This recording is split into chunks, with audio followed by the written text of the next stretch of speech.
We are on the road for COP28, an important meeting because we're going to present piece of work we've been working on with many partners for several months.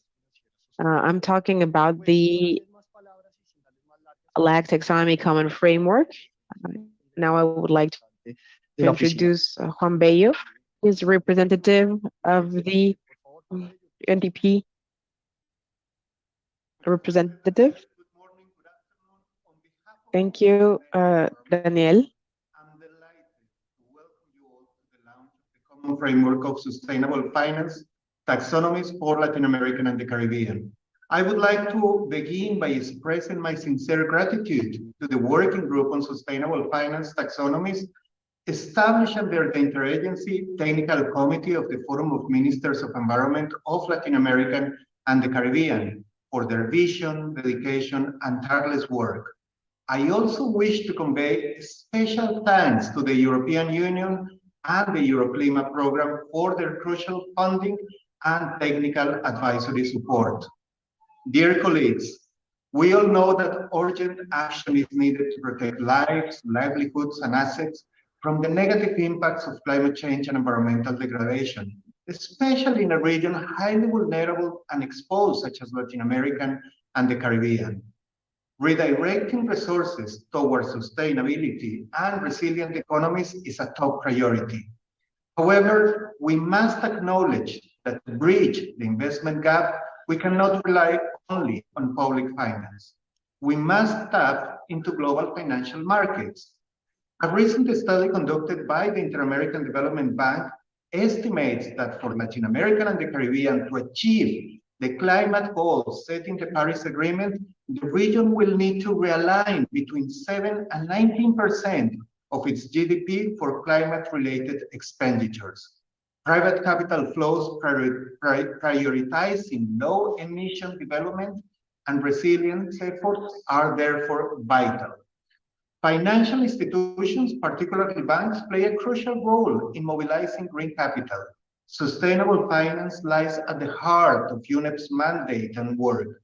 Over the last 30 years, the UNEP Finance Initiative, UNEP-FI, has led the development and adoption of the principles for responsible investment and has become a global partnership with over 500 banks and insurers that collectively manage assets worth over 100 trillion US dollars worldwide. UNEP-FI partners work together to integrate sustainability considerations into their practices and to mobilize private sector finance for sustainable development. Our region, Latin America and the Caribbean, is standing as the second largest after Europe in terms of UNEP-FI signatories, boasts a significant participation in sustainable finance initiatives. With 50 signatory banks and 42 banks committed to the principles of responsible banking, UNEP-FI partners in the region represent over 70% of the region's asset under management.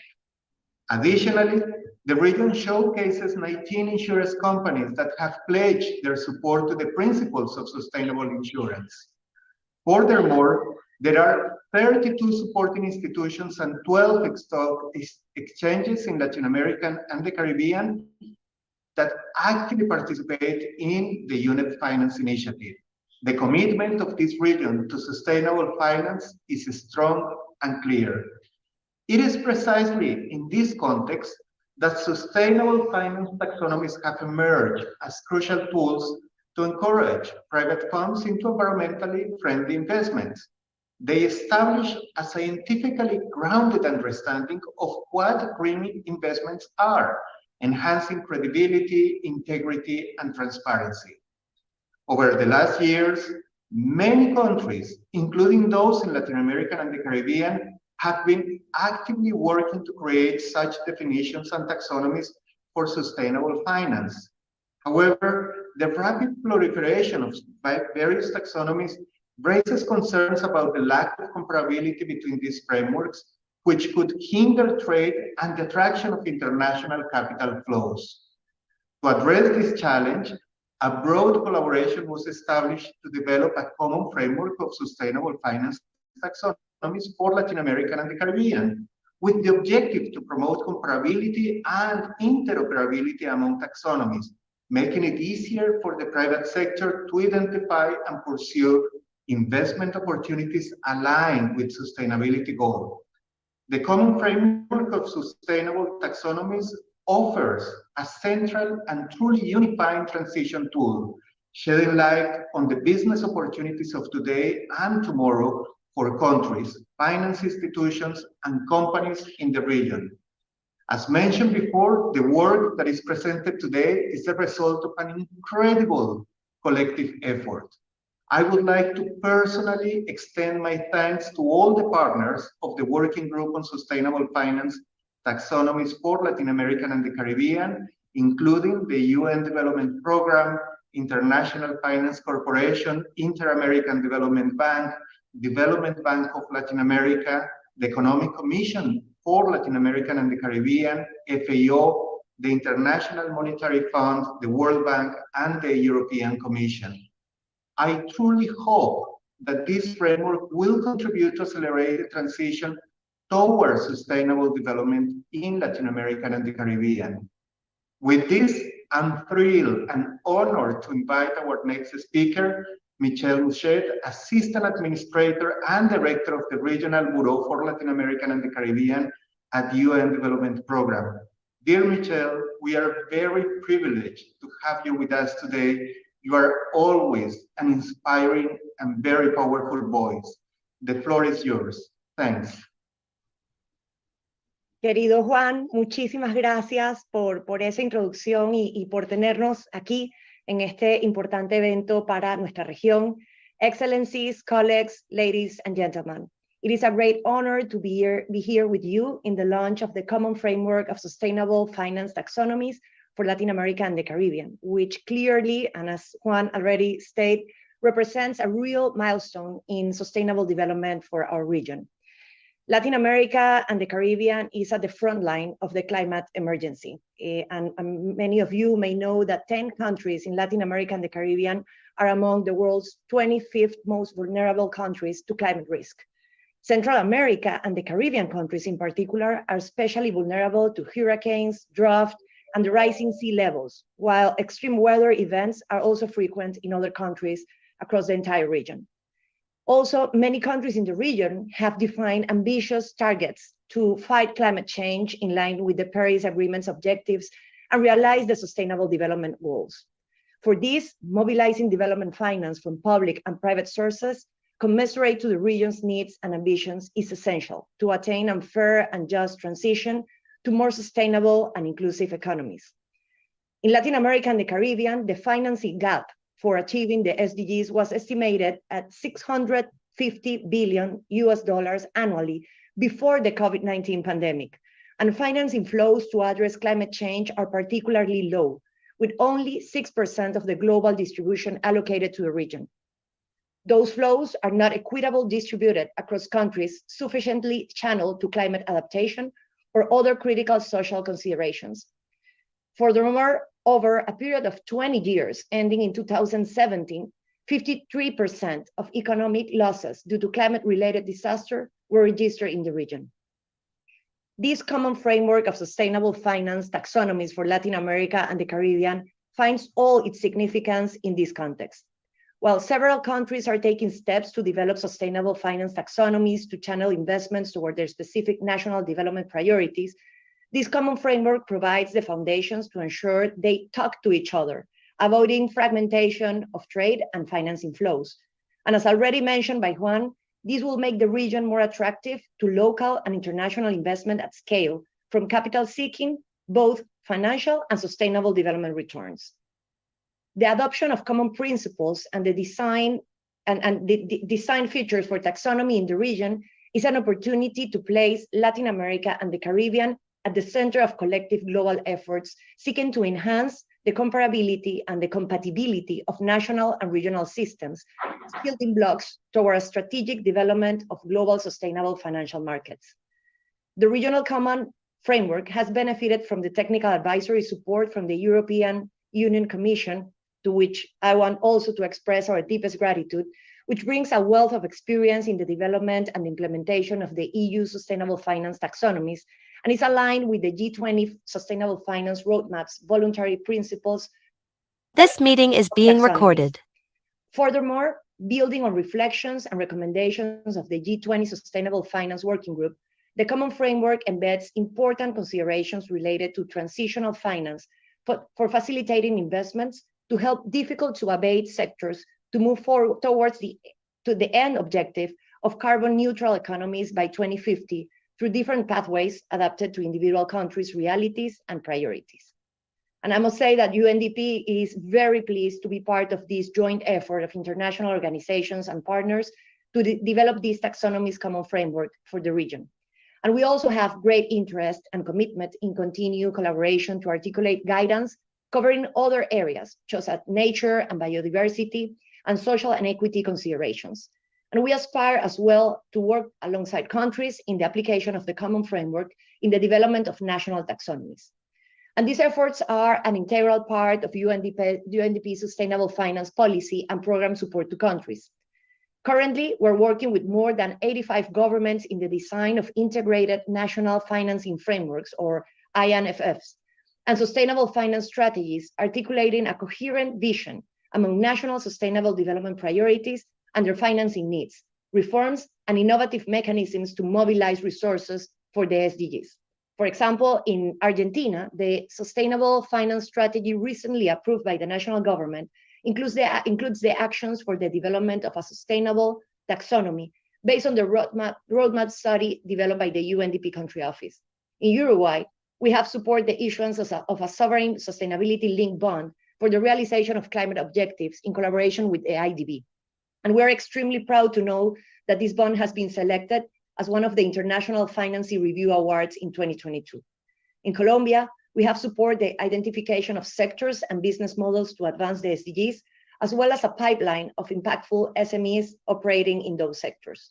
And through our support of the INFFs, we have identified a pipeline of more than 20 countries globally that have expressed their interest in the development of sustainable finance taxonomies.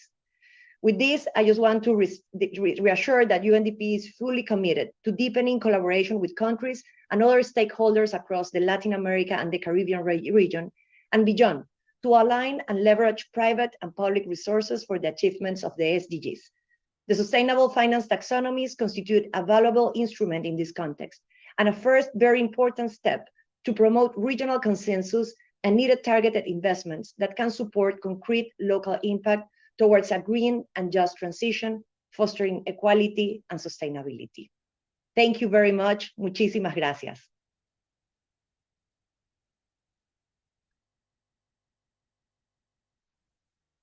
Muchas gracias, Michelle, a ti. Y pues nada, para poder seguir con esta Thank you very much, Michelle. And to continue with this conversation, we want to welcome Fiona Stewart, who is a specialist from the World Bank. Fiona, the floor is yours. Thank you very much. Bon dia, good morning, everyone. Thank you very much to our UNEP colleagues and our UNDP colleagues. I should say, it's very nice to be part of this group because we really are walking the talk here. Not only are we talking about interoperability with taxonomies, but this really has been a wonderful example of an exemplary example of institutions working with each other. So very nice to think we're being very coordinated ourselves. So it really has been a pleasure being involved. In order to launch, before we talk about their report, which really I think will be incredibly informative for all of our work that we do in the region and globally, we have a wonderful panel of wonderful women who really are on the front line of having been working on taxonomies. So we're going to pick their brains for half an hour to get some lessons for what they've been learning as they've been working on these issues in the region and globally. To see how we can really make this report really impactful as we roll out the work, as Michelle mentioned, many countries looking at taxonomies in future. I'm having listened to you two, I'm going to change the order a little bit, I think, if I may. I'm going to start actually with Caroline, if I may, Caroline. Caroline Wellmans is from European Commission. Caroline heads up the Sustainable Finance Policy Unit there.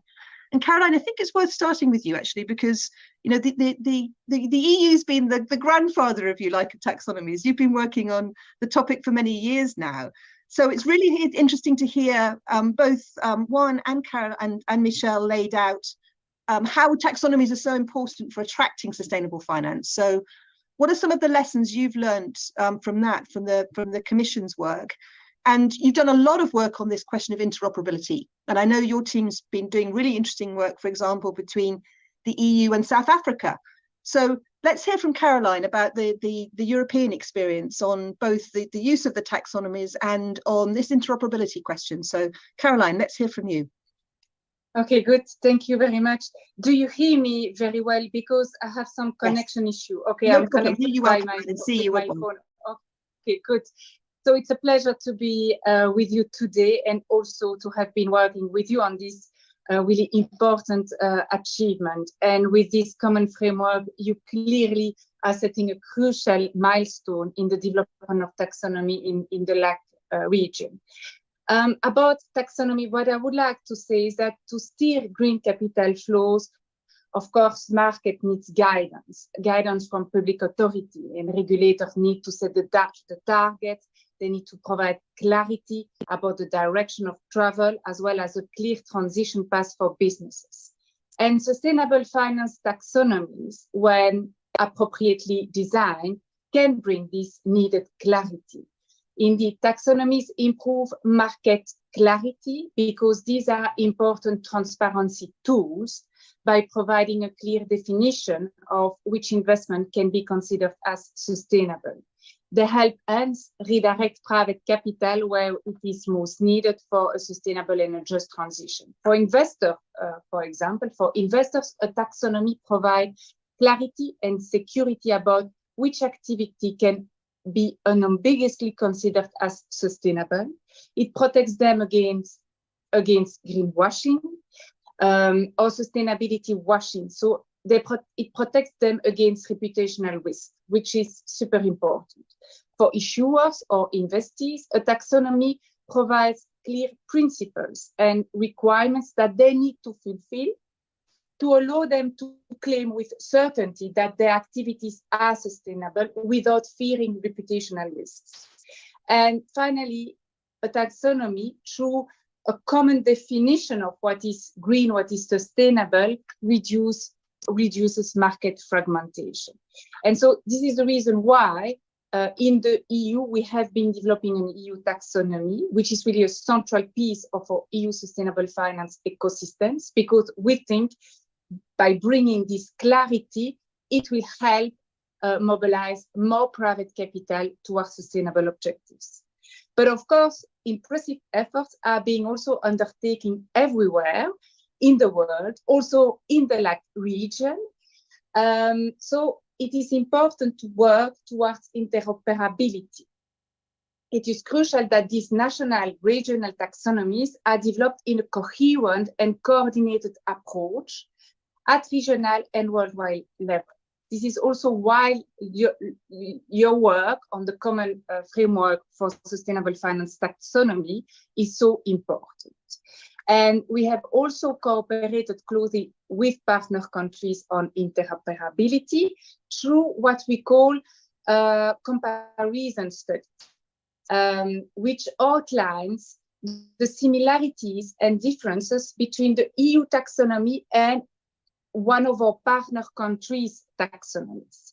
And the main objective of these studies is to provide clarity and transparency between two or several taxonomies, to avoid greenwashing, to create trust, and to attract more EU investors in our partner countries, and so promote cross-border capital flows. Because the idea is to show what is commonly defined as green or sustainable in the EU and in a specific countries by comparing these two taxonomies. And because EU investors need to report how much of their investments are green according to the EU taxonomy, also for investments beyond the EU, it is important this comparison exercise because it helps EU investors to be able to claim that their investment also outside the EU, if it's also green according to the taxonomy in our partner countries and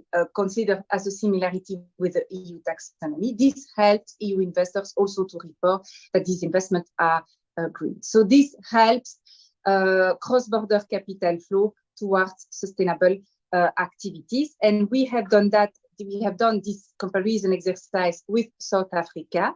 We trust that it contributes to enhance clarity and transparency for EU, South African, and international investors about what the two jurisdictions consider as green.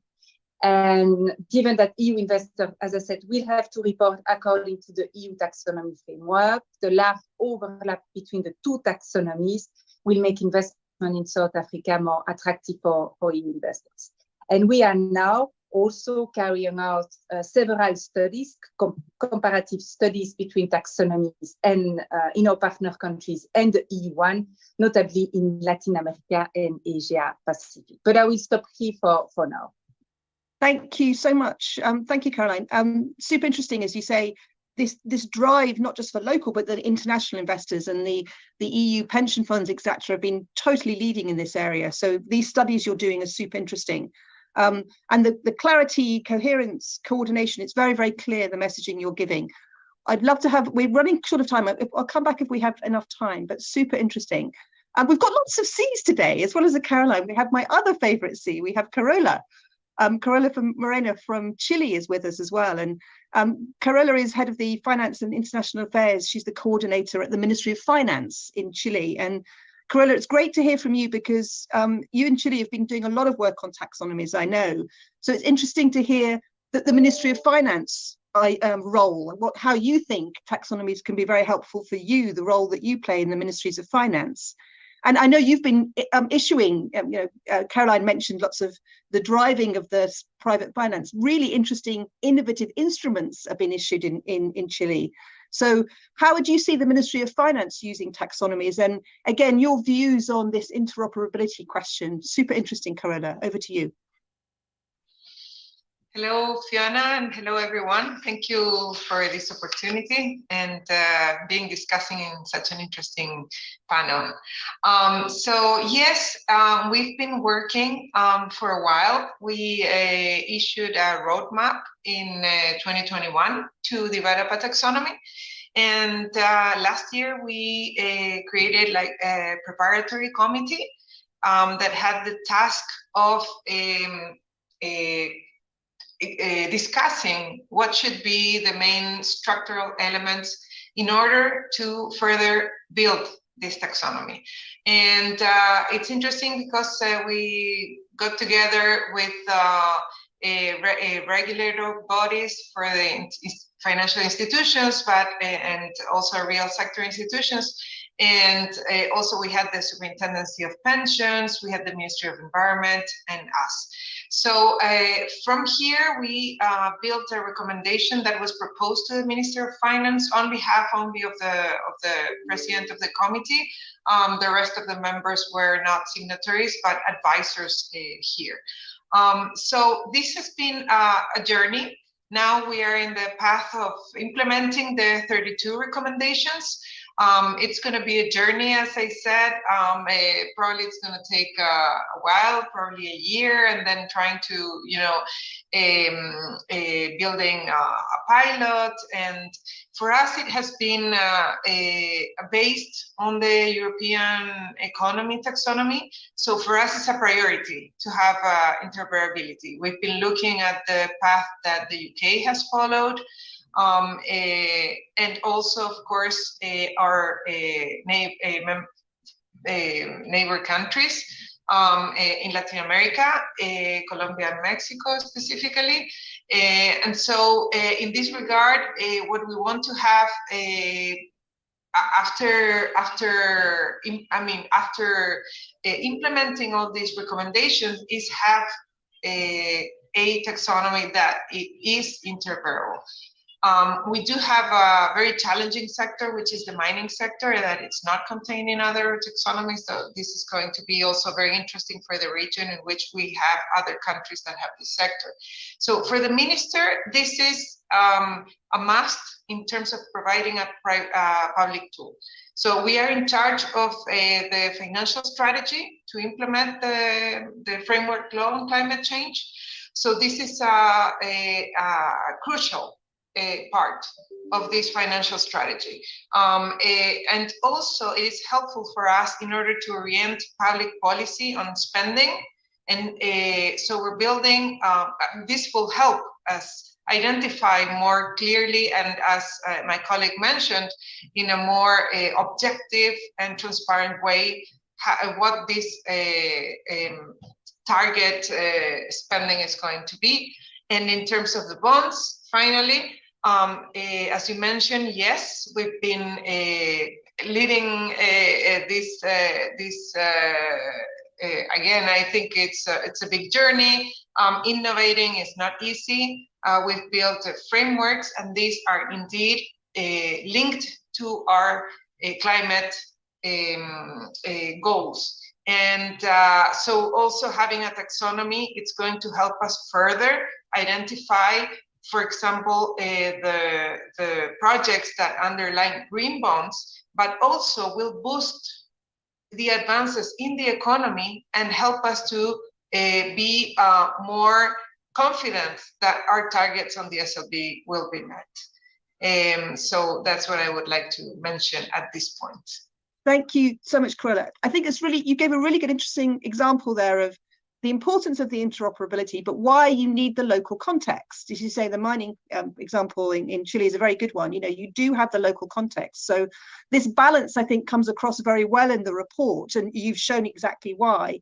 And you also, I think, bring up, we've talked about private finance, but the public sector as well, how you tag, how you use these taxonomies for the public sector is super interesting. And you know, the way that you're issuing your bonds then has a big influence and a big lead on the private sector as well. So really, really interesting examples as ever coming out of Chile. I'm going to turn to Laura, actually, to hear from Mexico as well. Laura Aguirre, who's the General Director of the Sustainable Finance at the Ministry of Finance in Mexico. And again, you've been very interesting. The approach taken in Mexico has been super interesting as well, as you've been developing your sustainable finance taxonomy. And I know you've had a lot of innovation too, and a lot of focus on the social aspects actually coming out of Mexico, which is very interesting. So really interesting to hear about, as with Corolla, what are your rollout plans, Laura, for the taxonomy in Mexico? And again, your views and your tweaks on this interoperability question coming from the Mexican context. Super interesting, Laura. So over to you. Thank you so much, Fiona, and good morning to everyone. It is such a pleasure to be here with this panel of women, so many of them that I've met in the past. And I'm glad to be here on behalf of the Ministry of Finance from Mexico. As you probably know me from my work as part of the team of Minister Llorio. Well, we've been working on this for quite a while by now.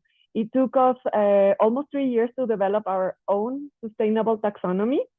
And for that, I want to start by saying that we partnered with, for example, UNDP and PENUMA, and I'm saying that in Spanish, the United Nations Environmental Program, with the World Bank, with other international partners. And we studied what everyone else was doing. And after looking at what other countries were doing, we actually decided to share the same methodological framework as in the European Union. So our taxonomy does take the same methodological framework in that we select objectives to which we want to make a substantial contribution, but as well, we try to have minimum safeguards and to have criteria that avoid having any substantial damages, no daño significativo, to the rest of the objectives. From there, we decided for this first phase, as you said, not to go only for mitigation and adaptation. We decided, being a developing countries, that our social challenges were of equal importance. And we wanted to take a shot at gender equality in this first phase. So for that, and well, briefly, let me tell you, we find very worrisome that in Mexico still about only 15% are women in senior management positions, and that about 30% of women over 15-year-olds have no source of income of their own. So we really think that this taxonomy, besides helping to mobilize public sector financing, it can help mobilize private sector financing, but integrate these aims, and in this case, the objective of social equality. For that, we develop an index that has about 40 questions in 3 pillars. One pillar has to do with decent work. The second one has to do with general well-being, and the third with social inclusion. So we're hoping that this gender equality index helps economic agents to more and more integrate continuous improvement towards gender equality. Regarding our rollout, we are now in a phase of socializing our taxonomy. We want our agents to get to know it, and we are actually going to be having voluntary phase of implementation. In parallel, we are working with our commissions. We have a multi-agent regulatory system. So in parallel, we are working with potential regulation, but now we're focusing on socializing and testing everything that we have developed. Our metric and criteria are specific to Mexico. We think still they're pretty comparable. We are interested, as everyone else, in interoperability. So we're actually working with the European Commission and Caroline's team on a study that would allow us to look more closely to this interoperability. So that's very brief, the story of how it came to be and how are we focusing on it right now. Fantastic. And as you say, it's a lot of work. It's several years' work. I think that's an important message, not for people to start on this word journey is coming up a lot. Interesting, you're focusing on the minimum safeguards. There's a lot of good work in the report, I think, on the do no significant harm is brought out very clearly in the report as well. I think will be very helpful. And again, as you say, the balance between the Mexico-specific indicators and the international, it's great. And interesting, Caroline, I know you've been working with South Africa. I think they're very focused on the social as well, always in South Africa too. So it's interesting how these, beyond the climate, the interoperability will be interesting to work on as well. Again, I could too many questions for all of you, but let me turn to, we have a K, not a C, we have a final K. Karina Velasquez, who's from the Executive Secretary from the Central American Council of Superintendents of Banks and other financial institutions. You mentioned, obviously, Laura and Carola, you have multiple regulators in your countries. And Karina, you cover not just the banks, but the other sectors as well, which is interesting. And, interoperability, if you like, coordination is the DNA of your organization. So very interesting to hear about, again, your views from your members on this interoperability and how the bank supervisors in particular are using this tool. So Karina, great to hear from you. Thank you, Fiona, for your question. Well, let me tell you our experience in constructing our regional taxonomy. I highlight that to guarantee the connection with other taxonomies at the international level, given the global nature of capital flows and environmental challenges, the best environmental sustainability practices and classification systems were incorporated as reference frameworks in this process. Among them, the European Union's taxonomy and the one of the Climate Bonds Initiative. On the other hand, the national efforts in the region were also taken into account to developing taxonomies in a region, especially for Central America. Furthermore, the technical guide, this technical guide, in this sense, the common framework will also add significant value to developing taxonomies in a region, especially for Central America. Furthermore, this technical guide will streamline this process and ensure interoperability with other taxonomies. The CCSBSO will involve also cross-sector and specific experts from each jurisdiction in technical discussions and document reviews. By involving all participating countries in this process, the taxonomy is able to accurately reflect their needs and perspectives. This approach promotes ownership and commitment to the implementation of the taxonomy, ensuring its success. As I mentioned, our process includes the validation exercise that will be executed the expert workshops to ensure these attributes. Further, the Council facilitates regular communication and coordination among the superintendencies through the existing technical committees. This practice will allow for exchanging information, sharing experiences, and discussing challenges and best practices relating to implementing the taxonomy. This ongoing dialogue will help resolve issues and promote a consistent interpretation and application of the taxonomy across jurisdictions. I want to highlight too the national efforts in the region as Costa Rica, Panama, and the Dominican Republic are taken into account in this exercise. So I think that is the way that we can ensure the interoperability with other taxonomies in the world. Thank you, Fiona. No, thank you, Karina. I think it's really important, as you say, this sort of training the regulators is super important. And this, you mentioned sort of validation and application. I think there's a lot of interest from taxonomies. Also on the reporting side, I know with the new international sustainability standards coming out, the regulators want to help to know how they can help oversee this and validate this. So I think you have a hugely important role to play, and great to hear that your technical committees will be sharing this experience.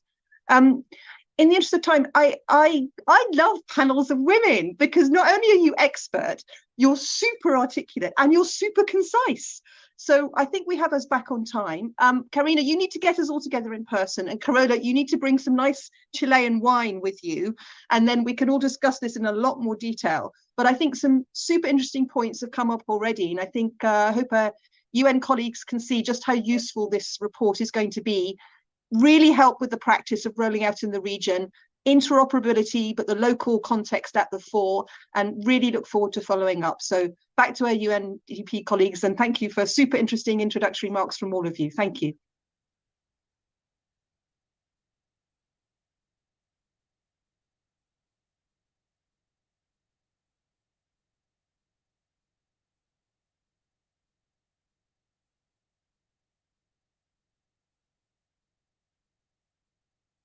Hi, Mercedes. I'm not sure who I'm handing back to, Mercedes, but back to the UN team.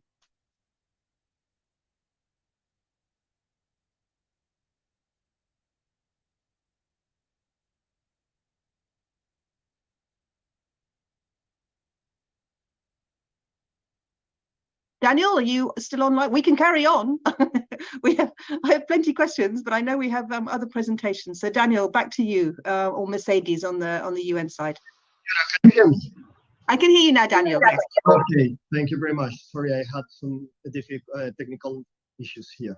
So, bueno, entonces muchas gracias, Fiona. Vamos a seguir con la conversación que tenemos hoy y también. Thank you very much, Fiona. We're going to continue with conversation, and I want to tell our participants that you can hear to interpretation to Portuguese, English, Spanish, and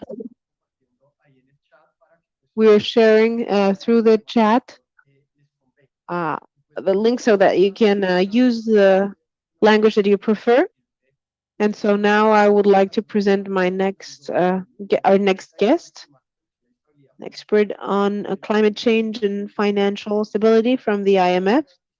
Charlotte, I would like to greet you, and the floor is yours.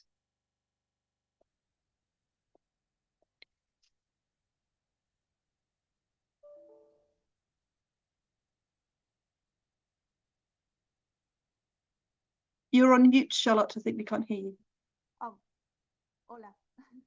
Hola, Hi. Thank you very much for being here. I just wanted to see if I can do my presentation in English. Is that okay?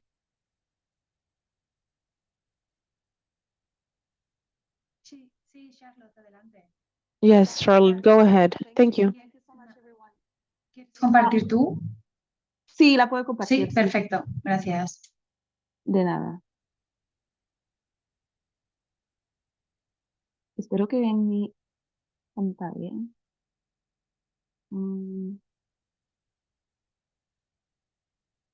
Hi everyone, can you see the slides now?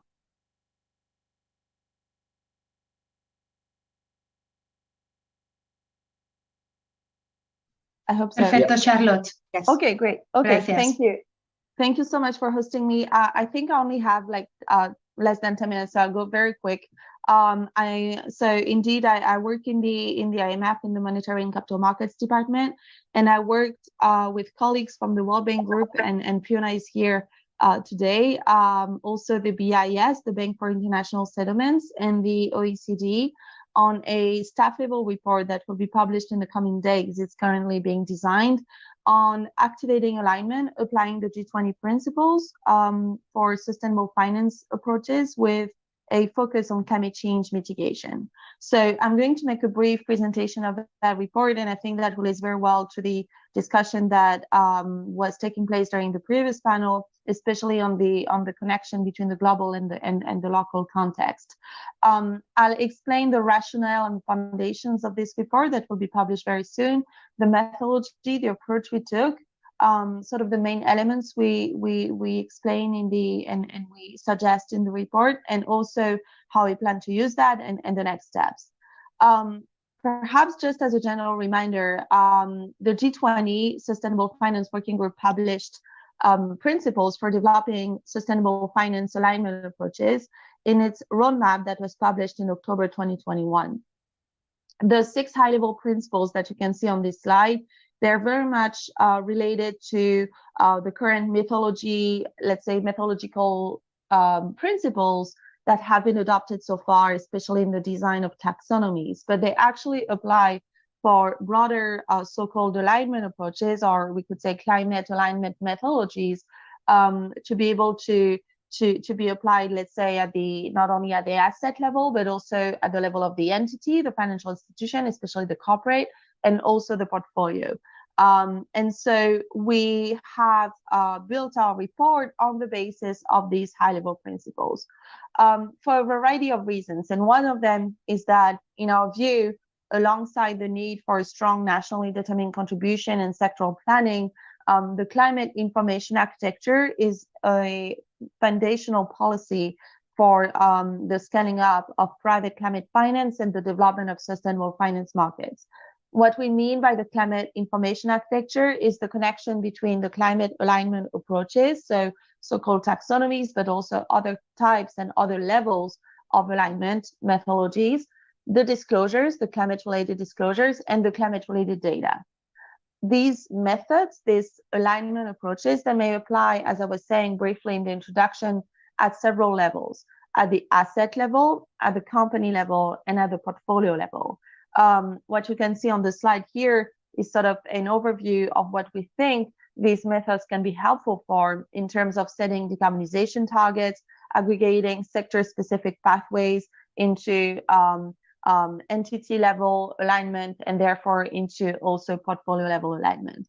So we think this is all the more key because we've seen a proliferation of alignment approaches that have been leading to design and implementation issues. Some of them, again, have been discussed in the previous panel. The fact that you have bottom-up and top-down alignment approaches, especially when it comes to taxonomies, but also other kinds of methodologies, the variety of use cases for disclosure purposes, for strategy purposes, also for risk management purposes sometimes, and different levels of application, different levels of granularity, of prescriptiveness, and also the fact that some of these methodologies and the way you apply them have a very backward-looking component, and some of them do have a more forward-looking component.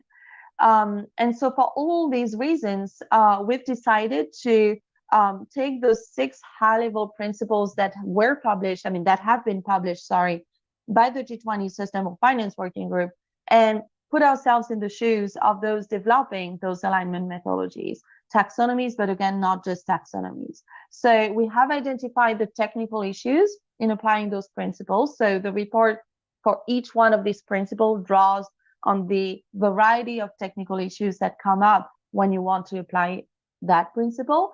Then we've pursued a comparative analysis across all existing and projected, especially asset level approaches and taxonomies more particularly, with of course, studied very thoroughly the literature. We've built on our own institutions and expertise and our own institutions, experiences. And we've had a series of interviews with a variety of stakeholders, and some of you are around the table today.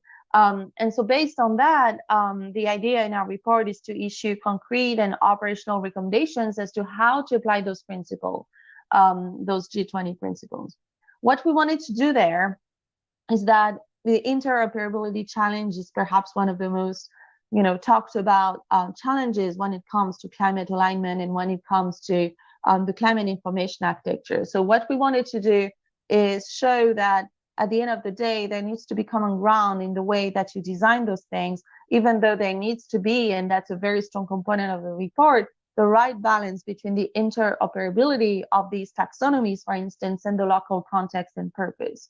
We also wanted to really make sure, and we provide a series of advice for that, that those alignment methodologies, they're robust, credible, and science-based, which, is said all the time, but when then you look into the criteria, into the details of the implementation of some of them, it's not always the case. And so we think that it's very important to have that science-based grounding. Also, something that is very much important for us, it's to say that alignment at the end of the day, it's not just an issue of redistributing greenhouse gas emissions across and among financial market participants. It's actually making sure that when you develop those alignment methodologies, either at the asset, the entity, or the portfolio level, that leads to an actual reduction and substantial reduction of greenhouse gas emissions in the real economy. And the connection between the financial sector and the real economy is something that we do build on a lot in the report. We also wanted to make sure that we address both the specificities of emerging markets, developing economies, with countries with whom obviously we have a lot of experience, especially in the IMF and the World Bank, and also address the issues of supply chains. We always say that it's important to ensure alignment across and within supply chains, but how can you do this concretely? And so this is why we have pursued this work. So very concretely, in terms of main elements, really the idea was to draw on our expertise and experience, and also to show the foundations in terms of connections between data, disclosures, and alignment approaches. And so the report always follows, for each principle, for each G20 principle, the same organization. First, we talk about the operationalization challenges. Then we underline key takeaways from our technical analysis and comparative analysis across taxonomies especially, and then we issue guidance suggestions for operationalization of these principles. This is just here a very quick overview that will be in the executive summary of the report. Again, the report is being designed as we speak, of the suggestions, operationalization suggestions that we make throughout the report for each one of these principles. So when it comes, for instance, to principle one is about ensuring material positive contribution to sustainability goals and focus on the outcomes.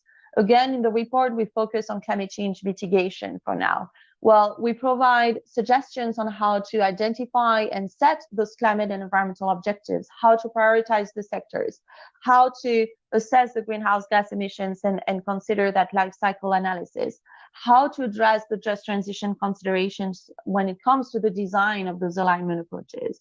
We also, for instance, when it comes to principle 2, set out a variety of suggestions, and especially a two-tiered approach as to how to make sure that we avoid negative contribution to sustainability goals. And we do the same for each one of these principles here, principle 1 through principle 6. For instance, when it comes to principle 6, which is the one related to addressing transition considerations, we provide suggestions on how to first make the connection between taxonomies, transition planning frameworks, and portfolio level alignment methodologies, but also what should be the building blocks and the characteristics of these transition plans, and how do they relate to the asset and portfolio level when it comes to alignment. So we try to provide as much guidance as we can on these issues. Here, just a few slides showing very practically how we present things. This was before design, so hopefully, this will be much more beautiful in the in the final report, but we do try to be as concrete and operational as possible when it comes to the issues that we do raise, as to the implementation of these very high-level G20 principles for alignment approaches. And so we do this again, principle per principle, every time trying to relate to the existing experience of countries, to the World Bank, the IMF, the BIS, and the OECD experience, and also to build on existing methodologies. What we do is really trying to provide as much as a methodology to be able to do that, in order to comply, let's say, with these G20 high-level principles. I think my time is almost up, so that's why I'm going fairly quickly, but hopefully that provides the overview necessary for the report. In terms of use, I think something really important to say is that, first, we really want to make our contribution as much as possible to facilitate that interoperability. And this is, the magic word that has been said for a few years now, and it seems like we're still trying to get there. And I think it's really much important to be able to contribute to that, not just for taxonomies. I mean, it's also important for transition planning frameworks, for portfolio level alignment approaches that have been also proliferating. So we really try to make our contribution to that. The idea being to guide the private sector to also apply those. And there are tons of challenges and difficulties and sort of criticism we can make to how things have been moving forward so far. So I think it's also important that we be able to guide the private sector in the right direction, especially when it comes to financing decarbonization technologies, and making sure we do that throughout all sectors, and making sure that every time we apply an alignment approaches, it is science-based. And so in terms of application to our own work, I'm talking primarily here for the IMF, but Fiona can totally also jump in if needed on the World Bank side. It's really applying this to our policy work when it comes to the climate information architecture. This is a foundational policy for us, and we do work very heavily in supporting also countries into implementing that. And we do this by a variety of ways, and one of them is technical assistance and capacity development. So this is why this report will be an important publication on our side and our colleagues' side in the World Bank Group, the BIS, and the OECD. And it will be published again very, very soon. It's again currently being designed. I hope I didn't take too long. I cannot see any of you right now because I'm sharing my screen, so I'll stop sharing and I'll pass on to Mercedes. Thank you. No, muchas gracias, Charlotte. Y pues precisamente como mencionabas, es un gusto para nosotros ahora presentar a Mercedes. Thank you very much, Charlotte. Now we're going to have Mercedes. She works for in Latin America and the Caribbean. Mercedes, the floor is yours. Good morning to you all. Please give me a second. I'm going to share the presentation. Danny, help me to see if we can see it right. It's loading. Okay, you have a full screen. You have to go to full screen, Mercedes. Perfect.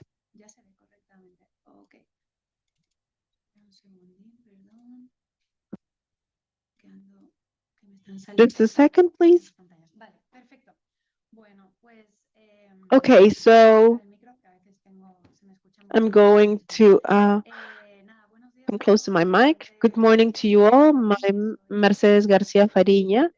I am policy lead for Latin America, the Caribbean, work at UNEP. I work with my colleague Wisha Villaranja. I cannot see you right now. Maybe you can turn on your video. And name of the taxonomy work group for Latin America and the Caribbean. We're going to present the initiative after 1 year of work. The Common Framework of Sustainable Finance Taxonomies for Latin America and the Caribbean. Before getting there, we're going to give you some context, especially to tell you why this initiative is relevant for the region, although we have been saying during the different sessions from the opening until now. As it was mentioned in the opening, public financing in itself is not going to uh, allowed to comply with sustainability in the regional countries. And so the private sector, global financial markets, and the companies have incredible potential here to close the investment gap. As we all know, trying to mobilize private capital towards sustainable investments, and this is a very challenging goal for which we need to give clear signs to the market. And so, in this sense, um, sustainable finance taxonomies have a very important role because they establish a clear definition and a science-based definition of what we can consider as sustainable inside a jurisdiction. So this is how the private sector can identify these kinds of opportunities, investment opportunities.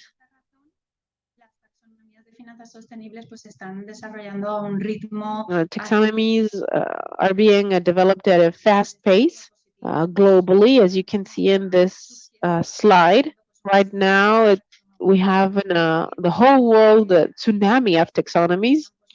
Today, we have more than 35 initiatives, and this is without uh, counting those that are in the planning phase. We're only counting those that are in the developing phase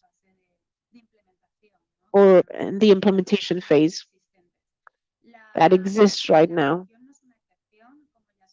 The region is not an exception. As we know, Colombia and Mexico are the only countries in the region that have adapted their taxonomies. However, there's a growing number of authorities in the region that are developing their taxonomies or that plan to develop their taxonomies based on different objectives, climate objectives, social objectives as well.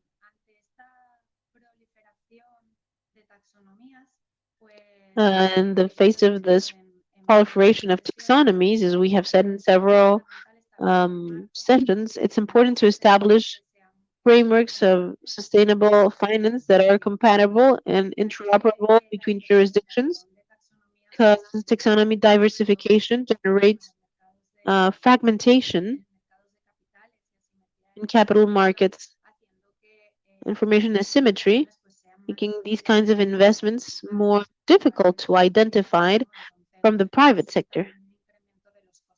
And so it increases associated costs to these investments and also higher risk. However, when we establish definitions that are comparable and interoperable between different jurisdictions, it's easier to attract transborder capital. There's something important that we must say, must mention. More regional alignment doesn't mean there's a one size fits all solution. Um, Charlotte also mentioned this, and Corolla from Chile. We need to strike a balance and certain flexibility to adapt to local specificities. And in the presentation, we will also show how, through this framework, we must facilitate interoperability, but always considering the local context in our region. So, considering this context, we created the working group on sustainable finance taxonomies in Latin America and the Caribbean. It was created as part of the environmental ministers in the region. It's considered by UNEP5, the ITC, uh, CAF, ECLAC, the FAO, staff from the International Monetary Fund, the World Bank. And we also have the European Commission, that's an outside technical advisor. Objective of the group is to promote the regional dialogue to support countries in the region to develop frameworks that are interoperable between jurisdictions, not only at a regional level, but also at a global level. First deliverable of our group is the work that we are presenting today. the common framework of sustainable finance taxonomies for LAC has the financial support of the Euro Climate program and the global framework taxonomies for the region is a guide that seeks to orient countries that of the region that are developing or planning to develop their sustainable finance taxonomies. We will see this later, but the framework establishes a series of guiding principles that will guide the process to develop taxonomies in the region, and whose objective is to improve the interoperability and guarantee comparability. So, first of all, the framework focuses on climate change objectives, prioritizing economic sectors that are important to reach these objectives for the region, Latin America and the Caribbean, in a future phase and in a future series of works. We're trying to take this framework to other environmental and social objectives, but for right now, we're just sticking to climate change. So I want to talk about the methodology process. What's the process that we have followed to develop this framework? In the first place, we have mapped global, regional, international initiatives in terms of we take into account the European Union, the Climate Smart Initiative, and the global framework taxonomies between China and the European Union. We took into account national taxonomies that are currently um, operating, those that are being developed, like, for example, in Australia, Indonesia, Mexico, Colombia, Central America as well, presented by Karina in the previous session, among others. We also took as a reference the work developed under the Sustainable Finance group that was presented by Charlotte. And once we mapped these initiatives, we did an analysis and we identified what were the common points and differences between the main features of these taxonomies, especially which was the ambition and the objectives of the taxonomy, were the selection criteria that were used in each of these initiatives to identify and prioritize the economic sectors that had to be included, which were the rules and the technical criteria to identify the economic activities in the different sectors, identified the eligibility criteria to catalog the activities, economic activities, and we also evaluated which were the governance structures created in each of these countries to develop the taxonomies. Based on this analysis, this integrated analysis, we did the specific recommendations for the region's jurisdictions that were in this common framework. And now we're in step 3. I'm not going to do the same for all the steps. I'm going to summarize.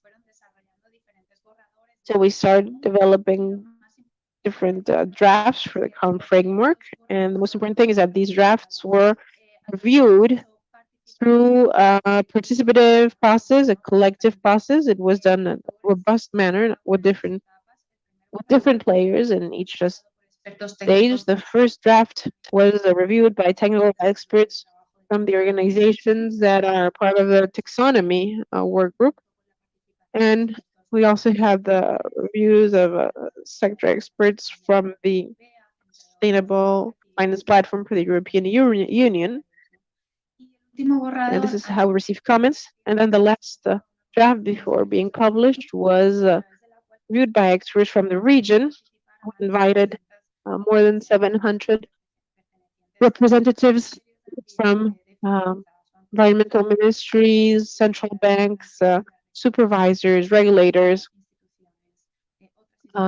ministries of economies, and international institutions that also have strong leadership on terms of taxonomies.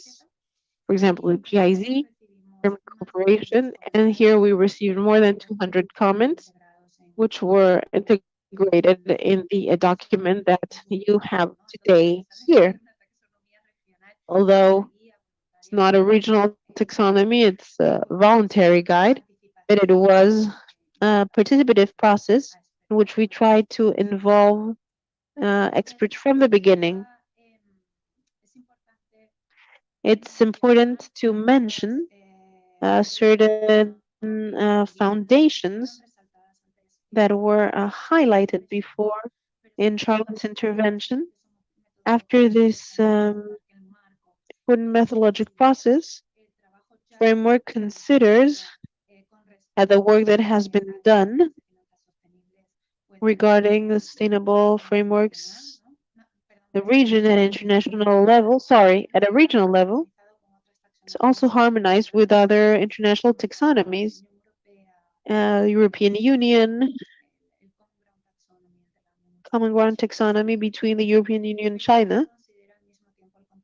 We also consider the local context in the region and the diversity between countries through the prioritization of economic sectors that are important for climate change objectives in the region, Latin America and the Caribbean. It's important to say that it's based on scientific principles, and so this helps to avoid greenwashing, and it helps economic sectors to achieve decarbonization in line with the objectives of the Paris Agreement for 2050, 1.5 degrees. I'm going to go into further detail because I want to give the floor to my colleague Viswas, main author of this publication. I had the pleasure to work with my colleague on this. So the only thing that I can say is that with this slide, we can see everything that the framework contains, everything that the publication contains. The framework establishes these guiding principles, which are 6 for the development of sustainable financing in the region. The main objective is to guarantee interoperability, and these principles influence the structural elements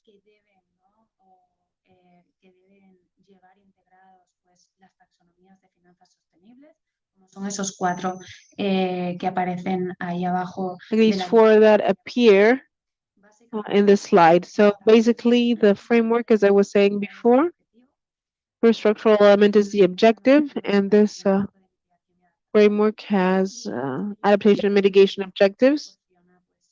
And the framework provides orientation on how to select the economic sectors that must be included in the taxonomy, guide to include activities, orientation on methodologies for metric selection, to define eligibility criteria for each of the economic activities, and finally, it provides orientation on the general development of a taxonomy and the structures, the governance structures to develop taxonomies that must be built in the countries and the initiatives. And so this, now the floor is yours. I will give you the presentation. So I'm showing the presentation, so you will tell me when I have to change the slides. Thank you very much, Mercedes, for the context, the introduction, and the background. I'm going to switch to English to explain the technical part of the presentation. We're going to find in the common framework that we develop with experts. Framework, it's not a taxonomy, it's a taxonomy framework. As we spoke about it in all the presentations before, Charlotte, Fiona, and all the speakers before stressed about the the concept of interoperability. The first guiding principle, what this framework establishes, is basically to ensure that we seek interoperability with all regional taxonomies and also global taxonomies. As you know, in Latin America, there are between 12 to 14 countries in different stages of development of taxonomies. So this is a very critical guiding principle to ensure that we are all interoperable and speaking the same language. Most of these principles are also aligned with the G20 principles that was shown earlier. The second principle, for example, is linked to having a clear material positive contribution to the objectives of the taxonomy, and we also need to ensure that there's no harm done to other environmental objectives or other objectives of the taxonomy. Then third principle talks about how we need to be based on, we need to ensure that the definitions are based on science wherever possible, especially for the environmental objectives. And when we talk about sustainability in general, it needs to be evidence-based. There needs to be a credible transition, especially of the high emission sectors or hard to abate sectors. And we always need to have a clear end goal on what's the transition pathway. It's not even all of you know that taxonomies are dynamic documents, but we need to know what's the final goal of this transition. How are we going to achieve this? The fifth is basically the dynamic nature of taxonomies. All these are not static documents, which means that periodically the taxonomies need to review the activities that are covered, maybe increase the activities or increase the objectives or even the same screening criteria, because these needs to constantly change to ensure that we align with the overall ambition of the taxonomy. And finally, the importance of governance, governance structure that was mentioned, not just in development of taxonomy, but also in the implementation of the taxonomy.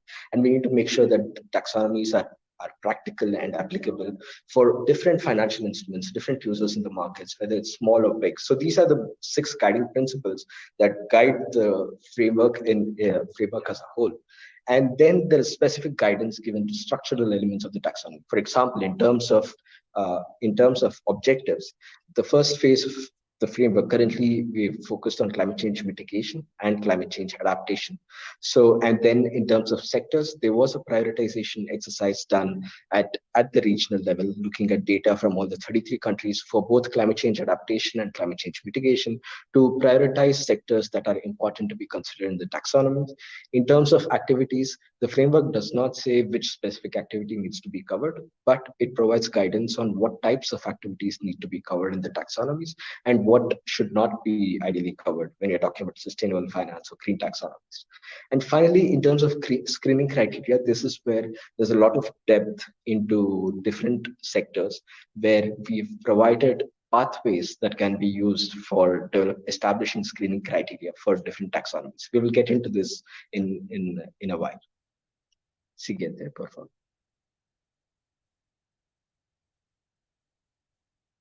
Next. Yeah. So first thing, in terms of considering these 2 objectives of climate change mitigation and climate change adaptation, there were several prioritization exercises done. For example, for mitigation, we looked at economic parameters and also emission parameters of different sectors looking at ISIC cores as a starting point. And we did an analysis using different statistical methods to find out what would be the prioritization of sectors to be covered in the region at a regional scale. With adaptation, as you know, it's very specific, very context specific, and it can change with every region.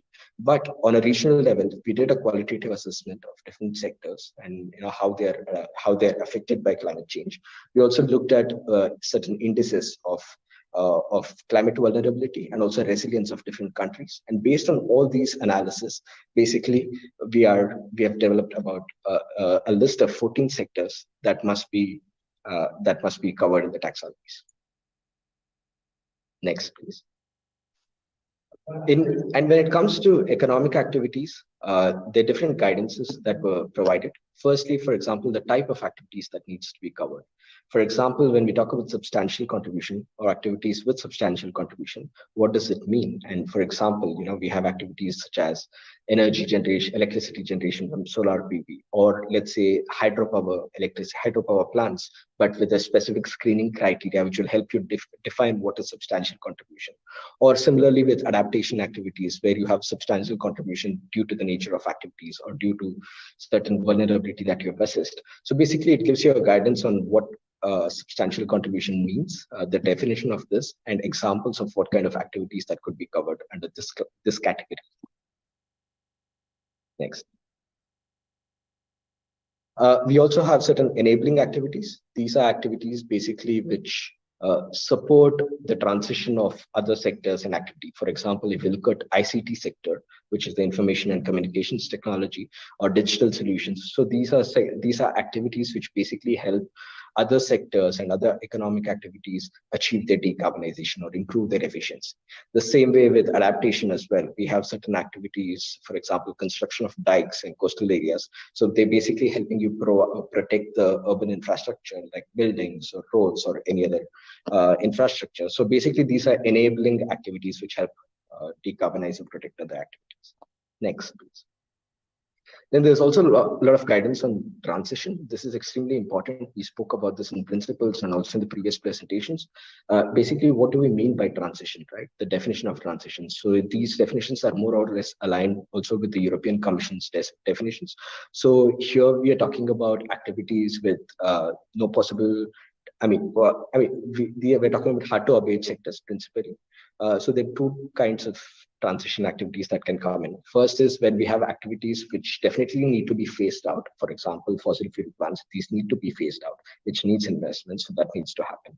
And also activities, for example, let's say take manufacturing of cement or iron and steel. These are heavy industries, which needs to transition over a period of time, because currently there are not they're not technological pathways which are economically viable at currently to ensure direct transition to zero emissions. So it needs a pathway over a period of time. So defining this scientifically and defining a clear vision for transition, this is what is covered here. Next. And there are also other kinds of activities which was also identified in some of the reports of the platform. Well, these are activities which do not necessarily make substantial contribution, but they also do not cause any negative hindrance to taxonomy's objectives. For example, if you look at education or architecture or certain administrative services, so these could be potentially included in the taxonomy as well, because at the end of the day, these also enable other activities and sectors for decarbonization. Next. And finally, non-aligned activities, any activities that is hindering the transition of other activities. For example, let's say we promote fossil fuel-based transport when there's a clear alternative available in the market in terms of electric transport or other clean fuels, so it should not be allowed. There needs to be a viable transition if we feel that there's an activity with no viable transition pathway. For example, coal plants, it cannot go to zero emissions. So these kind of activities should not be covered. And finally, any activity which definitely causes harm to other environmental objectives or any of the taxonomy objectives should be excluded. Next, please. And finally, in terms of eligibility criteria, this was a very detailed work that was done with a lot of sectoral experts, not just in Latin America, but as Mercedes also mentioned, with a lot of members from EU and feedback globally. Basically, the idea here was to provide guidance on what metrics to choose when a taxonomy committee in any country is developing a taxonomy to define the screening criteria. For example, let's take the example of water here. Now, water as a sector can have several activities. For example, from potable water systems to wastewater treatment to water efficient investments. So it can have different types of activities. Now, there are different approaches to say what could be the screening criteria. For example, some taxonomies have established criteria for water utility systems based on energy efficiency.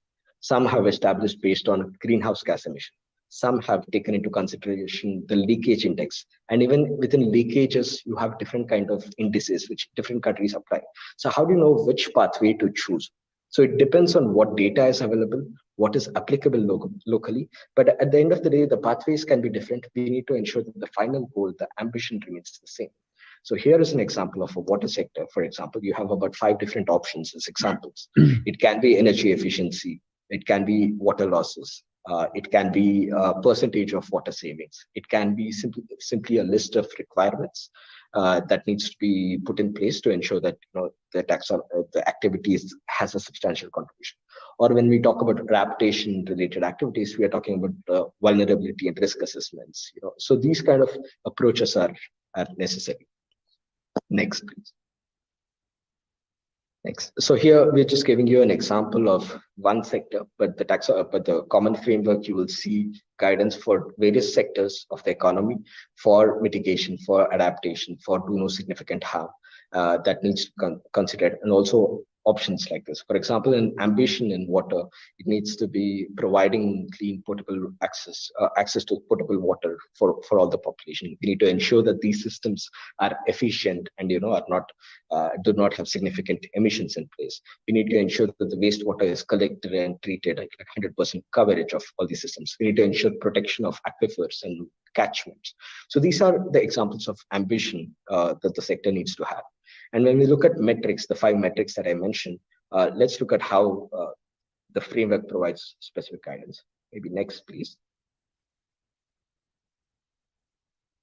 For example, when we look at energy efficiency or greenhouse gas indicators as a metric for defining the screening criteria, basically this framework gives you a list of points which you can evaluate. For example, what kind of data do you need as a country to adopt this pathway? For example, for this option, we need the data of baseline energy consumption. We need energy efficiency data for different processes. For example, in terms of water treatment or in terms of distribution, what is the kilowatt hour per meter cube of water produced? So that kind of data we need. So we need to evaluate as a technical committee in every taxonomy meeting to see if we have this data. And there are certain advantages and disadvantages to all of these options. For example, advantages here could be that the thresholds are directly linked to greenhouse gas reductions, and it's easy to monitor the progress. But the disadvantage is that it's not always possible to get this kind of data. It's not possible in all countries. We have seen within taxonomies in Latin America that the index, for example, for measuring efficiency of these systems in Colombia is very different from Dominican Republic, from Panama to Costa Rica. So we need to find out what is more ideal for each of these. Next, please. Here's another example, water losses and leakage index. Now, these are kind of metrics this is a pathway which can be applied typically for distribution systems. So here to apply this, we need data of, what are the water losses, right? Currently in the country. And we also need to understand what are the methodologies or standards that are available to measure such kind of data loss. So these are just some examples, not going into detail into each of this, but you will find such pathways for most of the mitigation sectors, but also you'll find some specific guidance on adaptation and do no significant harm in each of these. Thank you. Similarly, with vulnerability and risk assessment, this is very important, especially considering adaptation measures.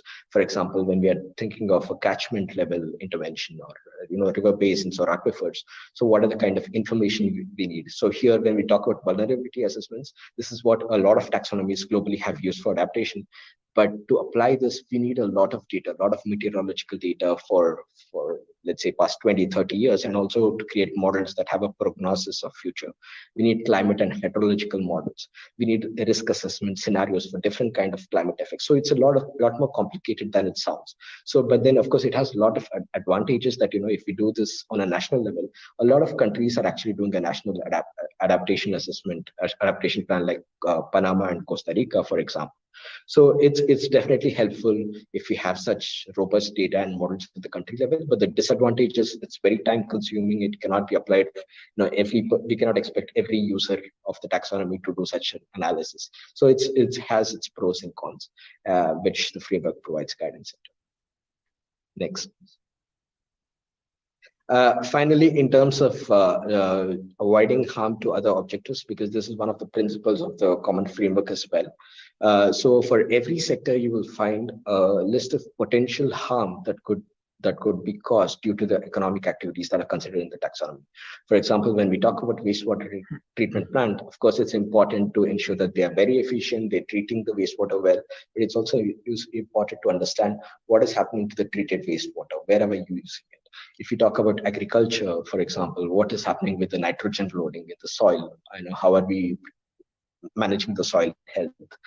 So basically, and if we talk about biogas plants, for example, even whether it's sludge or anaerobic wastewater treatment plants, is there a plan in place to detect methane leakage? Because otherwise we are again, emitting greenhouse gas from these systems. Next. Same with climate change adaptation as well.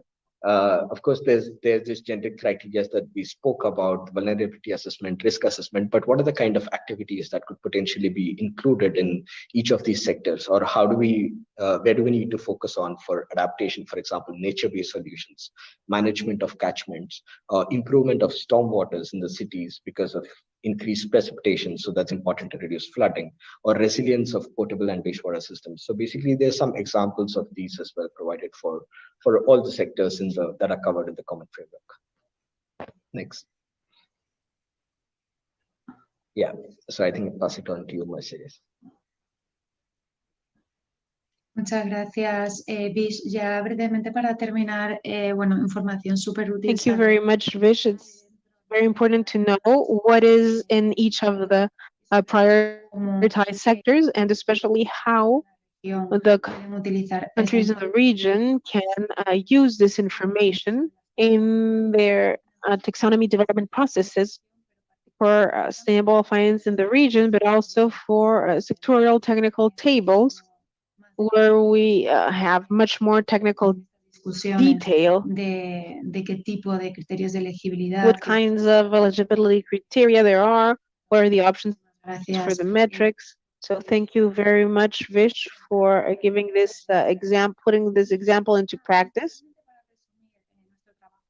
And so to resume our job as a group, we don't want this to end here.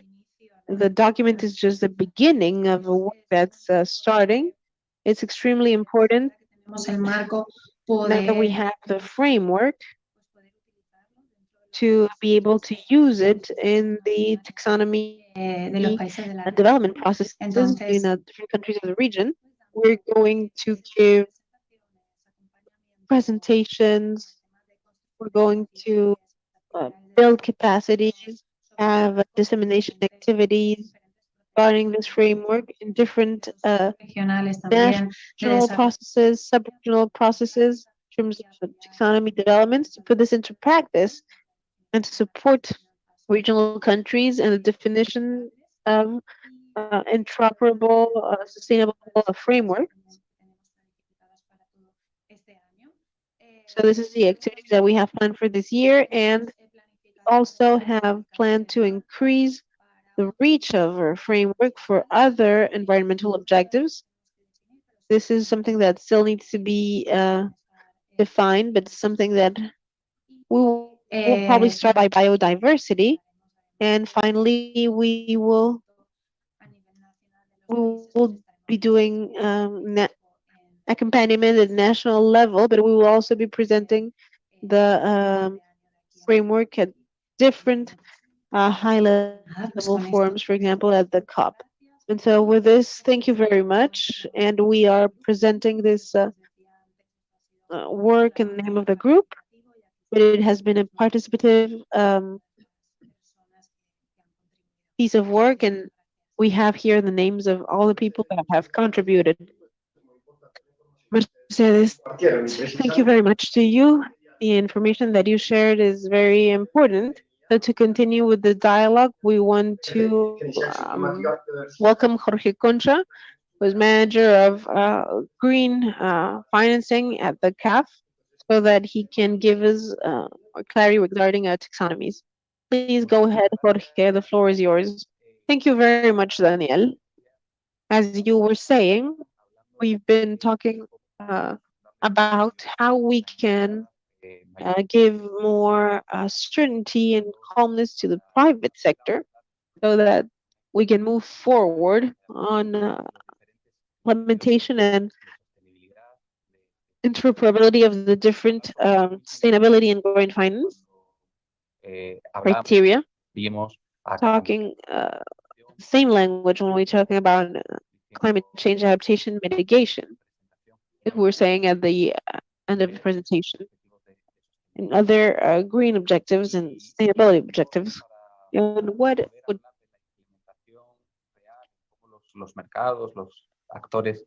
del sistema financiero están empezando a implementar So it's important to talk estos criterios, on, precisamente reuniendo so en it's un panel important to talk representantes about how the different players are starting to implement these criteria.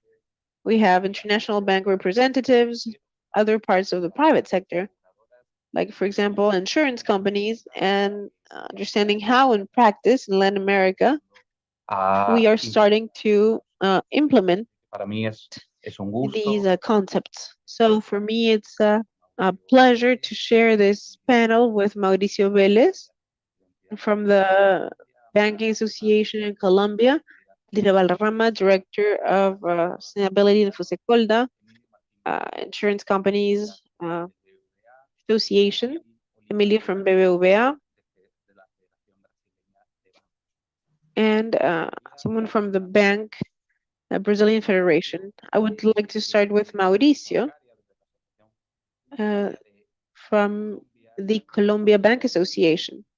Pioneros en la implementación You're de pioneers in implementing green taxonomies in the sense of you were the first country in Latin su taxonomía. America to launch your green taxonomy. And in that sense, Mauricio, I would like you to tell us about the good things and the bad things. What are the main benefits that you have seen in Asobancaria in the implementation of the taxonomy? And what are the challenges that you are facing in the pilots that you are developing? Vale, perfecto, Jorge. ¿Me escuchas bien ahí? Thank you very much. Can you hear me well? Yes, perfectly. Well, first of all, I wanted to thank Unify Metrics for inviting me to this space. I'm so glad to be here with all the people that are here today. I would like to start by talking about the benefits and use that we're giving to the green taxonomy. In 2021, when we will building the information on the green portfolio for Colombia, we had around 11 billion pesos. The way in which we ask for the information to the entities that we work with is that we ask them what were their types of activities, what were their sectors, but we also had a big problem, which is that most of the entities gave us the others option. And so out of 11 billion pesos, 5 billion was in the others options. So it was not clear to us to which sectors they were going to, what kinds of assets. Today in 2022, we have 18.7 billion pesos in portfolio. We know the 8 levels of green taxonomy, how they are distributed: transportation, construction, energy. Transportation are the main sectors where we have green funding in Colombia, and we can separate this information in 2 portfolios with own resources or budget from development banks. So this has been one of the main benefits, most obvious benefits that we have seen in Colombia, to have the information of the green taxonomy, at least deep detail in terms of sectors. This information is not yet available in terms of assets, and even less in terms of eligibility. Today, we're in the process where financial entities are understanding green taxonomy.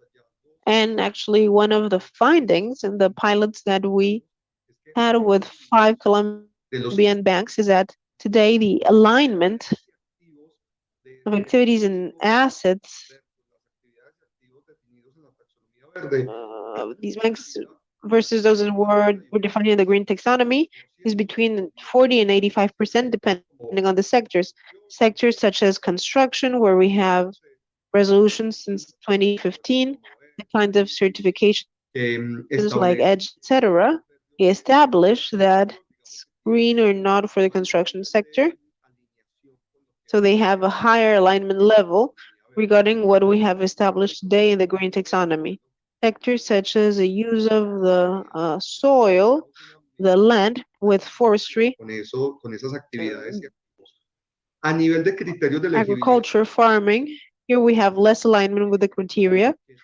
We don't know how high or low the alignment is because today we don't have the detailed information. For example, the emissions of our clients, we don't have them to know if, for example, they comply with the 100 CO2 grams per each kilowatt per hour. That's information that we don't have today for the clients in the financial systems. So the pilots, it was not possible to identify if we were aligned or not. Some important findings is that for the entities, for the bodies that have an analysis available, some of them have even involved climate risks. We have identified that for these certain banks in hay Colombia, digamos, una mayor gestión. there's a better management of those eligibility criteria because they request from their clients this information to have a more reasonable analysis of the risks. So they have the information, and we have better classification of this green portfolio. So that's one of the main findings. And with the 15 banks that today have green lines, we have been able to identify that having green lines facilitates the classification because there are activities that don't have green lines, but they are using traditional lines to take capital to green activities without having green lines. The fact of having them and offering some differential financial conditions improves this classification and helps financial bodies to better manage their financial risk and identify the business opportunities that climate change brings. I would like to stop here, Jorge, to be able to listen the people that are with us in this panel. Thank you very much, Mauricio. This process is very interesting. How you went from the general to the more particular aspects, and these lines that are not necessarily directed, but that are getting a lot of financing for green actions. And from this taxonomy implementations perspective, I would like to now go to Emilio from BA that can tell us how you, a bank that's present in 32 countries, to navigate these taxonomies that exist at a global level. How are you doing in practice to implement these interoperability that we are speaking about? And also to align your portfolio, investment portfolio to green taxonomies and the consensus that have been built around this. Thank you very much, Jorge. Good morning to you all, and good afternoon from Madrid. I'm going to try to summarize. We are a European bank, but we're very present in Latin America, especially. And I will talk about how we have applied the sustainable activity taxonomy. So we have taken the European taxonomy as a base, and from that we have developed our standard of sustainable activities, and we have focused on the activities that can mobilize the required funding to confront climate change challenges.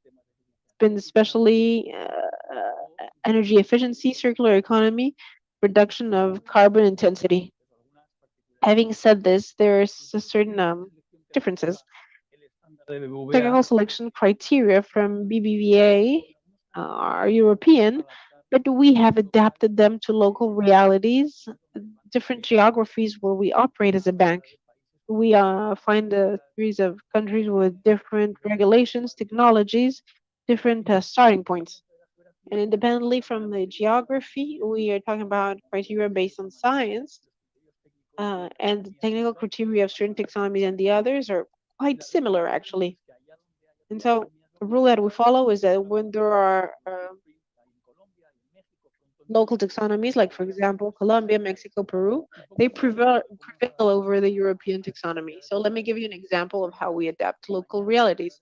Try to accompany and to mobilize de una transición a una economía más descarbonizada y más to sostenible. have a more carbonized economy. For example, in terms of new buildings, we take those that have a B note or higher. Mexico, it's different, and so we take the Eco Casa. In Colombia, we take the Casa Colombia, and Peru, the standards from Mi Vivienda Fund.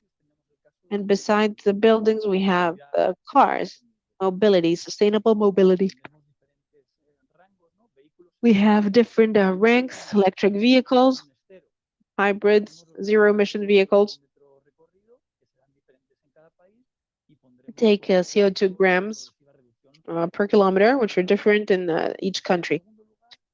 In the second place, additionally to this adaptation, we incorporate in our standards other standards besides the European standard. Regulation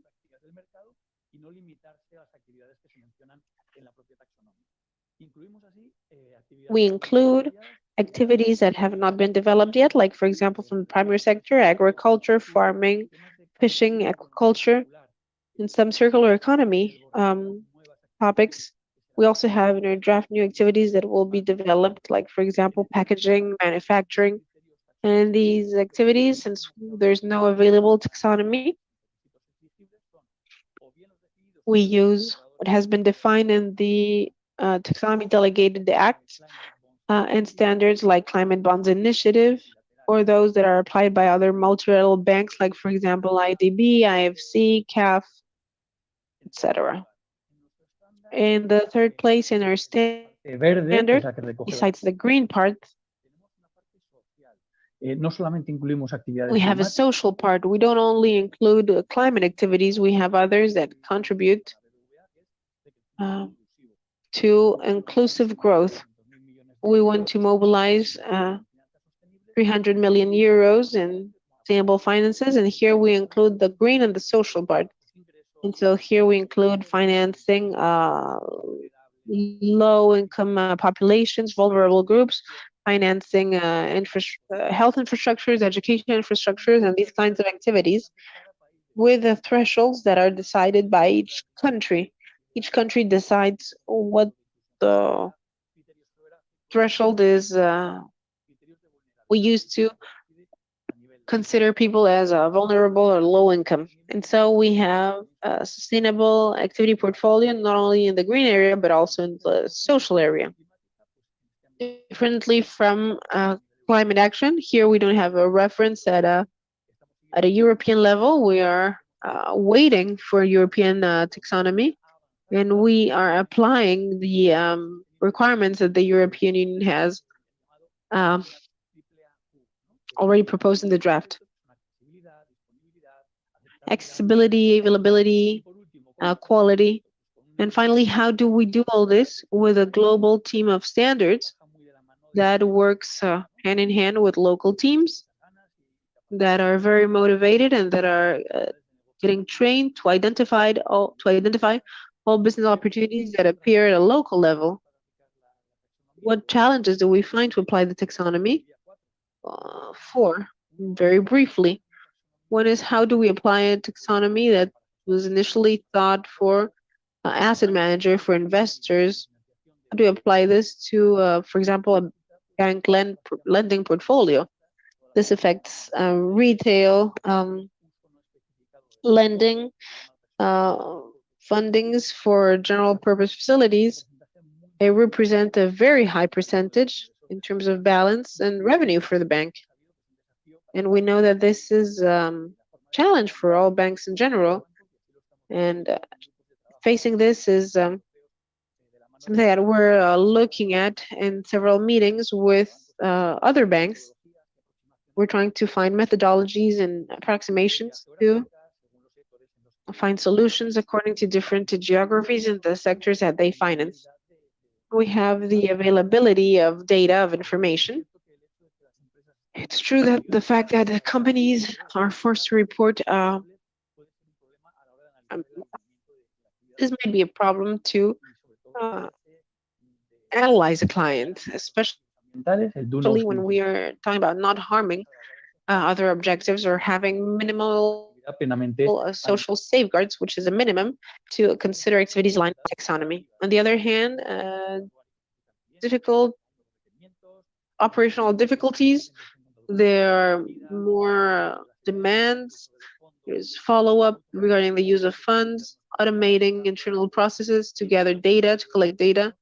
We a servir para la can, based on external providers, but it will not be useful for all operators. And finally, very related with this event, adapting to new taxonomies of the new countries.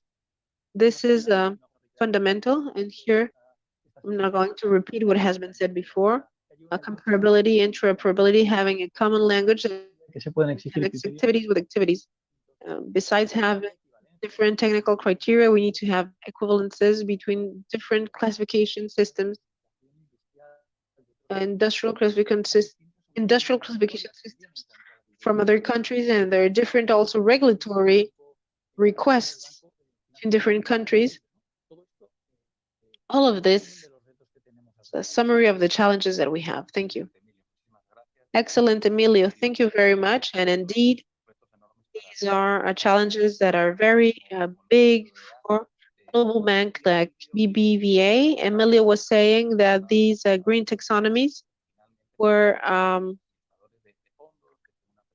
were considered by fund administrators in a perspective of global portfolios. It was Pero también hay otros complex to try to adapt financial institutions. There are also other actors in the financial sector for which it's not so easy to adopt these kinds of taxonomies. In that sense, I would like to invite Mavir Valderrama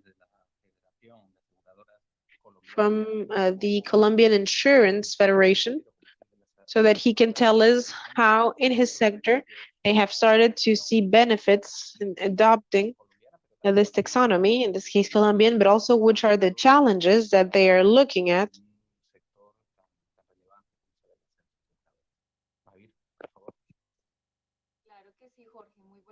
Para ti, un saludo especial a mis compañeros del panel y antes que nada, pues yo le quiero agradecer a los organizadores de este espacio I por want to invitar. thank the organizers of this space for allowing us to participate in this very valuable conversation regarding the launch of this common structure of taxonomies for sustainable finances in Latin America and the Caribbean, because the benefits we are looking at in the insurance sector in terms of the implementation of green taxonomy in Colombia have to do with the fact that we can all speak the same language, and this is the message that I would like to give.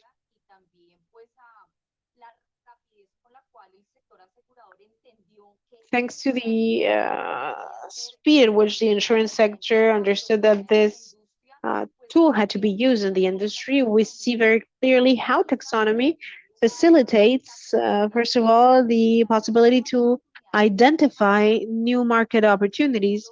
The insurance companies develop two great roles in the framework of their operations. On one hand, they have insurance policies, they cover risks, and at the same time, we are institutional investors. And so taxonomy opens a very interesting path to find new insurance possibilities in the sectors that are prioritized in the taxonomy, but also channeling investment resources that are present in projects that are in the prioritized sectors in taxonomy. Another great benefit, a second great benefit, is that now we have the possibility to improve our dissemination standards, but also our communication standards in terms of what the insurance industry is doing in terms of helping our economy to transition our economy towards a cleaner economy and more resilient regarding risks. And a fourth great benefit is to be able to measure how aligned is the insurance offer in Colombia according to taxonomy. I want to tell you what we have done in this field. As a Colda, with the support of sustainable risks and metrics finances, and you can pair ARC and CBL, where we have developed a first mapping exercise of green insurance in our country. For that, what we did is that we took the taxonomy as a starting point, and what we have done is pioneer, because taxonomy is a great tool, but it does not define green products in any financial sector, and even less insurance products. And so we were conscious, we were aware that to boost taxonomy in the insurance sector, we had to build a connection, a bridge between insurance or insurance lines with the taxonomy, with the green taxonomy. And so that's what we do. That's what we did. We created a methodology to connect insurance and the taxonomy. And so we identified 10 criteria to identify how green an insurance was. So, for example, if the good corresponds to an activity or a sector that's prioritized, then it's an insurance that has a green intensity. We also look at the destination of the insurance premium. If the insurance company will invest that premium to invest in green industries, and we also consider sustainable practices in insurance companies, not only in terms of their human resources, but also how they manage their suppliers, their insurance brokers, and the client that take the insurance. So these are the things that we take into account to define how green insurance is. We reviewed 1,100 insurance proposals. We seeked public information from the 36 insurance companies that are aligned with Fasacolda, the companies that operate in our country. With that, we identified 251 insurance offers that could have relationship with the green taxonomy. Out of those offers, and with the support of metrics and CBI, funding came from the UK. We analyzed 124 insurance offers to determine what was the level alignment with the green taxonomy, and we found that 23% of these offers are aligned directly with the taxonomy. Here we have insurance for transportation, insurance for energy projects, construction projects, agriculture, for forestry, and farming. And we realized that 61% of these offers are not yet aligned with the taxonomy, but they can have a high potential to. So here we talk about fleet transportation, passenger transportation, coverages for commercial boats, construction insurances, all risk insurances, compliance insurances, still risk, and labor risk insurance. Here, the great benefit is that the insurance companies that participated in these pilots to align with the taxonomies received a series of orientation elements on what was needed so that the insurance offers would be connected with the taxonomy. And so here this exposed progress. And so this exercise that we did was to visualize the offer that the insurance sector has, the insurance industry has, for businesses, for companies, and for economic sectors, and that are completely aligned with the green taxonomy in Colombia, and how the sector is accompanying that is leading us toward a more cleaner and resilient economy. The insurance companies are very, very interested in understanding more how we evaluate these insurance offers regarding taxonomy. They have also been integrating taxonomy in their business lines, types of insurances, the agro sector, and also the sectors that have to do with life and health. And we also see that the insurance companies are including the taxonomy in their processes for decision making regarding investments, which is absolutely pertinent in the role that the insurance industry has as an institutional investor. And we're also very aware of the challenges that we have, and the financial superintendent launched a document regarding a greening the financial Colombian system. And they said there that the main challenge or invitation that the insurance company has reinforced the role that they have in developing the country in a resilient manner, and not only for mitigation, but also for adaptation regarding climate change. And so here, biodiversity protection and being able to maintain the risks at an appropriate level for clients, for the country, and for the financial sector is a great challenge. And so here our priority is how do we innovate? How do we create from the insurance sector products that are innovative, but that also respond to the needs of our clients? And for this, we have two challenges: having enough information, enough data to evaluate risks, and from that, identifying those risks, monitoring them, assessing them, and so developing the best solutions that accompany these transition processes. And another very important topic for our industry is what has to do with financial education in terms of risks and insurances. If we do not train Colombians, we will not educate Colombians regarding risks and regarding the fact that the insurance is a way to manage the risks, but it will be difficult to diminish the risks and manage them well. So that's what I wanted to share regarding benefits and risks. Thank you very much, Mavir. Thank you very much. And to conclude, I would like to go from the Colombian experience to a taxonomy that's being promoted from bottom to top.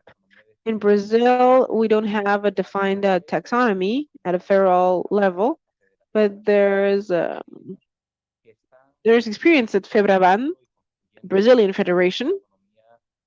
They are building a taxonomy, and in that sense, Amaury Oliva from FEBRABAN is going to tell us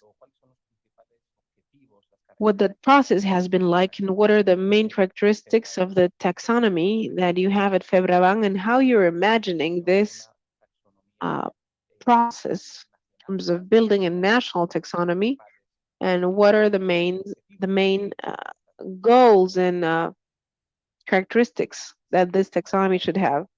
So, Amaury, I don't know if Thank you, Georgie.